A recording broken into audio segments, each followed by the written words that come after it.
What is up, everyone? Welcome to the Football Chatbox. My name is Ryan, and welcome to the Game Week 10 review video where we look at the games that were played in Game Week 10. We look at the players that performed and the players that didn't perform, and look at which players that you could look to buy for the upcoming game weeks, and which players you should probably look at selling as well. If you are new, make sure to hit the like button and help us get to 2,250 subscribers. That's the next aim, obviously. And if you're obviously a regular viewer, hit the like button as well, especially all the new viewers as well. Hit the like button, and let's get straight into the video.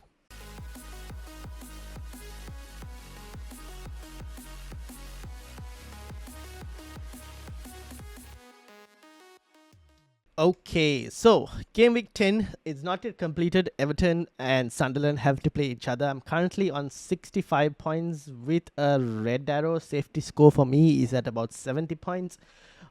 I'm hoping for basically a nil all with these two teams, like Sunderland, Everton, 0-0 please, or a 1-1 where both Mukiele and Tarkowski score. But that's probably not happening because Tarkowski is not getting any goals these days. So I don't know when the last time Tarkowski actually scored. So he's probably not going to do it again. So anyways, 1-1 is unlikely. 0-0 please. Hopefully, fingers crossed, you never know what will happen. But yeah, that's kind of where I'm at. Hopefully, it's not a red arrow. Please. Thank you. But let's talk about the game, how it's gone. So, I mean, Petrovic is disappointing. He's been very disappointing overall since I've got him in. Since on my game week 6 wild card, like the only clean sheet I got was against Forest. Now I'm hoping to keep a couple clean sheets with the fixtures turning a bit more better now, like West Ham, Sunderland, Everton. I'm going to hope he keeps some clean sheets there. We'll have to wait and see. But there are some other keepers that we'll mention as well that are definitely very interesting. Gabriel, we'll talk about him. The midfield, the amount of points dodging that happened between Ismail Sarr and Saka this week.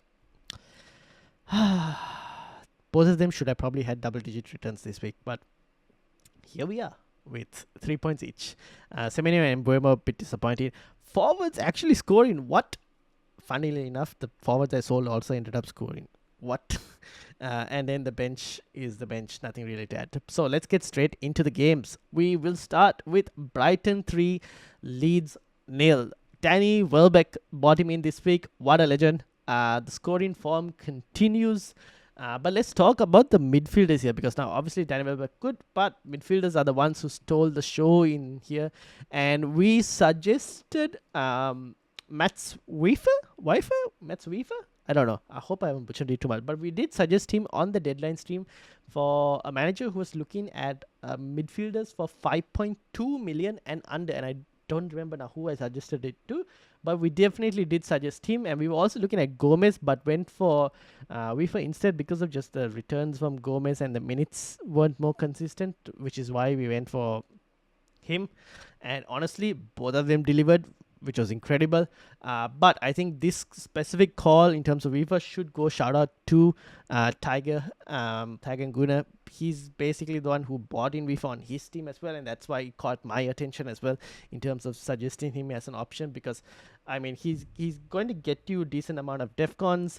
He is also one for the cheap options that play a decent number of games. Like look at the defcons in the last couple of games, 13, 16, 13, which is pretty good in terms of when you look at the minutes he's been getting recently. So he's looking good. If you're looking for an absolute budget player, this is your man. Gomez could also become an option if he continues to get good minutes, could become an option. But apart from him, Minte as well, getting in the points. So that's also good to see. Now the thing is, Palace next week for Brighton, which might be a slightly tougher game, but after that the fixtures are pretty good, to be honest. Like they've got good fixtures until the end of game week 20, where the only tough ones are like Liverpool, Arsenal, and probably Palace. The rest, I think, from an attacking point of view, are actually not too bad, to be honest. So Brighton are also top of the ticker for some time. If you like search it out, they are like on top of the ticker, or at least one of the teams on top of the ticker. So they're definitely a team that you could go and buy if you want to buy players. Defense, I'm still a bit suspect, even though they kept a clean sheet. It's more that Leeds are pretty bad compared to Brighton being incredibly good. Let's talk about Leeds. Now, Leeds, again, away from home, not a great team. And in this game, Stark got benched in this game as well. So for anyone who has Stark, you probably look to sell, to be honest. Tanaka played instead.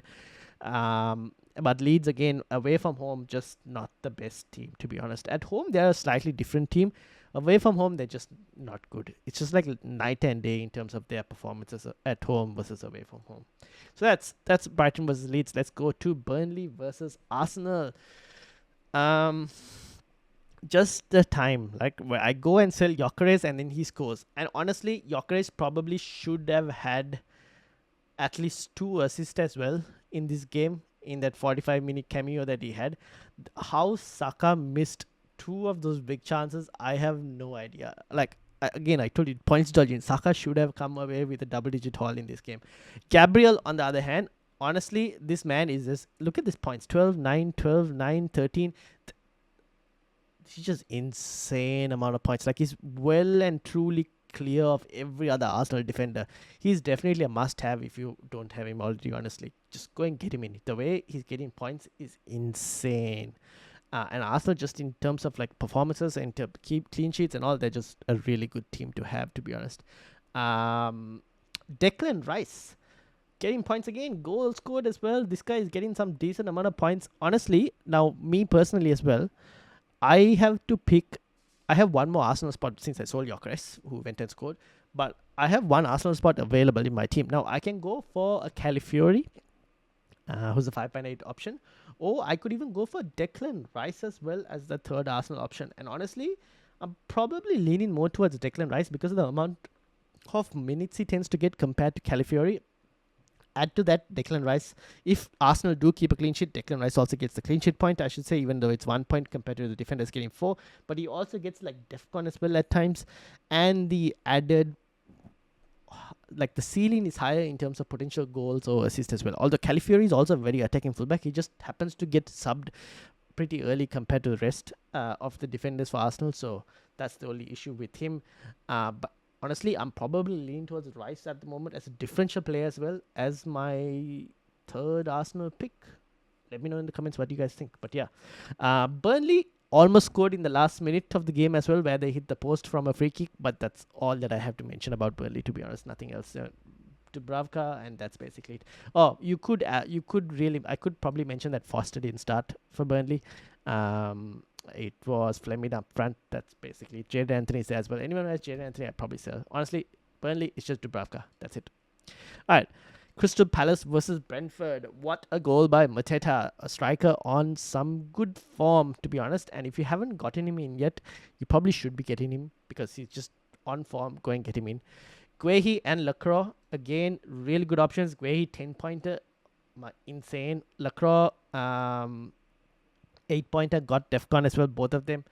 It's just insane the amount of points these guys are getting. They're really good options, as I mentioned. I've mentioned this multiple times on this video series, where I mentioned like Palace defense is just a good option to go and buy. And Guehi and Lacroix definitely the standout picks. Munoz is a higher end pick with upside, but not consistent upside. But Guehi and Lacroix definitely good options. Ismail Sarr. Points dodging. He hit the post, came close once as well. At least one goal. I should have got at least one goal from this game, to be honest. I hope that before he goes for AFCON, he can get me at least a few returns, to be honest, because like the fixtures are there, like Wolves, Burnley, even Brighton from a attacking point of view is not too bad. Even Man United, the way Man United defend right now, is not a bad fixture as well. Fulham. And then after that, I think he goes for AFCON. So, like against City, you're probably not going to have him and all. You might have most likely sold him by then. But until game week 15, the fixtures are good. And I hope in the next 5, he can get me a couple returns at least before he goes for AFCON. I just don't want to happen like last season, where I owned him for a long stretch of time and didn't own Eze, and he just kept continuing to blank while Eze continued to get some points. Hopefully, it doesn't happen again this time. From a Brentford point of view, nothing really too much to add because it was a pretty good controlled performance from Crystal Palace, I would say. Let's go to Fulham versus Wolves. Wolves just going from bad to worse. Now, manager is also sacked, I believe. So let's see who they get in as manager. But for now, target Wolves is all I can see. They're a team headed for relegation at this point. So definitely target them. For Fulham, I did mention Anderson. If you had Anderson in the deadline stream, I mentioned start Anderson. We managed to get that correct, which was very nice. It's a good call there from myself. So occasionally you need to take the positives when possible. However, man, if only Sessegnon was classified as a defender in this game, he would have become an option. The fact that he's classified as a midfielder is so annoying. Like if he was classified as a defender, oh my days, I would be all over that as a pick. As a midfielder, it's a bit annoying, but that's the only thing that in terms of Fulham, he's probably the only player that kind of stands out sometimes. Harry Wilson got a goal, but really with the fixtures and all, like I can't really see myself owning any Fulham players, to be honest. At least not until maybe game week 16, 17, 18, that stretch potentially, but like, yeah, maybe Anderson, and that's basically it for anyone who has. I probably wouldn't be looking to buy anyone at the moment. Forest versus Man United. 2 minutes of poor defending costed United, and Dalot in general had a poor game.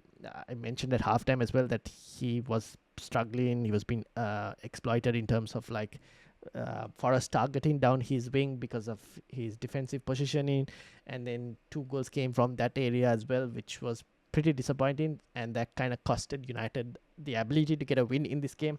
As someone who bought in Bryan Mbeumo, to be honest, I was hoping for something better, but wasn't meant to be. There was one situation where he put a really good cross in for Sesko, and if Sesko had a better touch, he would have been through on goal and might have scored that goal.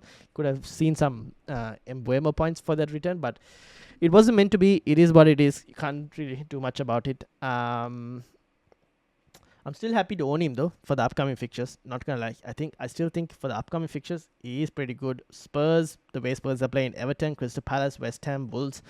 Until before he can go for AFCON, those next 5 games they look pretty good. I'm happy to own, and then after that, if needed, I'll probably switch to Bruno Fernandes for the other fixtures maybe, because after that, after he goes for like AFCON, like you have Bournemouth, Aston Villa, Newcastle, Wolves, Leeds, Burnley. I mean, it's still pretty good, right? He probably will be back by then. But I'm happy to switch to Bruno if needed. And Bruno as well as a option is not a bad player. He's still a good FPL option as well. Got an assist in this game. Casemiro continues to get points, but if you were to look for like compare Casemiro to Caicedo, Declan Rice, those type of players, I probably go towards Caicedo or Declan Rice options instead of Casemiro, just because Casemiro, he doesn't always complete a full game. This one kind of had to, because we weren't winning comfortably and we needed him in the park as well, because he's a goal threat as well, I should say. He's definitely a goal threat. So kind of had to keep him on. But when he goes off, United's defense gets a bit worse, which is why I probably wouldn't really look at United defenders, to be honest, because until they get like a proper midfield where it doesn't rely heavily on Casemiro being able to cover a lot of space, then only we can think about United defense. But for now, nope. Forest, on the other hand, they got Leeds next week, and it's a home fixture. Leeds, as we mentioned, away from home, not that great. But I don't know if I would probably still go and buy any Forest players, because like Leeds, yes, Liverpool, Brighton after that, not that great. Then Wolves, don't know how Wolves will be with a new manager by then. So we'll have to reevaluate back then. So I don't think you're going to be buying any Forest players at the moment, at least personally. Let's move over to Spurs versus Chelsea. If there ever was a one-sided performance, this would be it, to be honest. Because it was as one-sided as it can get. It says 0.10 XG here. I've seen other places where they say 0.05 XG, and that's Spurs' lowest ever XG since 2012, 13 or something. It was just as one-sided as it could get. And it was so one-sided that this Spurs team, and I don't know how they're 5th, first of all, in the Premier League, but this Spurs team, they managed to make someone as like Joe Pedro, a man who had not taken a single shot in the last 7 or 8 games in all competitions. They managed to not only have this man score a goal, but he also managed to get 5 shots and all 5 on target. He hadn't even taken a shot on target before this for a long time. And one game against Spurs and he's already got 5 shots on target. He probably should have had a hat-trick, to be honest, the way it went. But yeah, does that mean he's back on the radar and he's a good option? I don't know. Hard to say, because Liam Delap is back next week. Might actually make him a bit of a better option with Liam Delap starting up front. But I'm okay with selling him. However, let's talk about some of the Chelsea defenders. Now Achampong got benched in this game, so Chalobah is probably the safer pick between like trying to pick a Chelsea defender. If you can afford Reece James, then Reece James good. Kukre is a bit more expensive, so I maybe slightly prefer Reece James. Again, Reece James' fitness, we've always had an issue with that, but so far he's been fine. So we'll see. However, Sanchez, and if you have Nick Pope and even maybe Petrovic to an extent, and you're kind of being fed up in terms of their non-clean sheets and all, Sanchez is actually not a bad option. He's definitely a better goalkeeper than like even Jorgensen in terms of options that Chelsea have. So Jorgensen is not going to start anytime soon. So I think Sanchez is not a bad choice as well. If you want a Chelsea defender and some Chelsea coverage, he's actually not too bad. So something to consider for anyone who's looking for a Chelsea defender. Let's move over to Liverpool versus Aston Villa. And I think this is probably where my rant is going to come at. This was all on Unai Emery. I thought he was supposed to be a good tactical manager, but he didn't do anything that has been causing Liverpool problems in the last few weeks. Instead, he basically went and played into Liverpool's hands and did exactly what Arne Slot wants teams who play them to do. He basically tried to play out from the back every time, and that allowed Liverpool to be able to press Villa's defenders. That led to Salah being gifted an open goal in terms of a chance, and then even after conceding the first one by trying to play out from the back, they tried to do it again and conceded another goal as well because of that. And then even after conceding 2, they still continue to play out from the back. It's just madness. I don't know what they were doing. They basically saw so many teams play Liverpool going long, and then from there winning the second balls and causing Liverpool problems. And then Unai Emery went, we're not doing that, right? We're just going to play into Liverpool's hands. We're going to play off from the back every single time possible. And we're going to let them press us, and we're going to give them 3 points. Honestly, this game was all on Unai Emery. Purely the way he set it up, what a masterclass. Liverpool, on the other hand, Salah was gifted a goal like I mentioned earlier. So that doesn't mean he's immediately, we need to go and buy Salah for Game Week 12. I don't think so, to be honest. I still think like when they play City next week, City are not going to be the same. City are not going to play the same way Villa did. City, if they want to go long, they'll go long. They've been playing very direct football as well. Donnarumma will kick it straight to Haaland if needed. That will happen.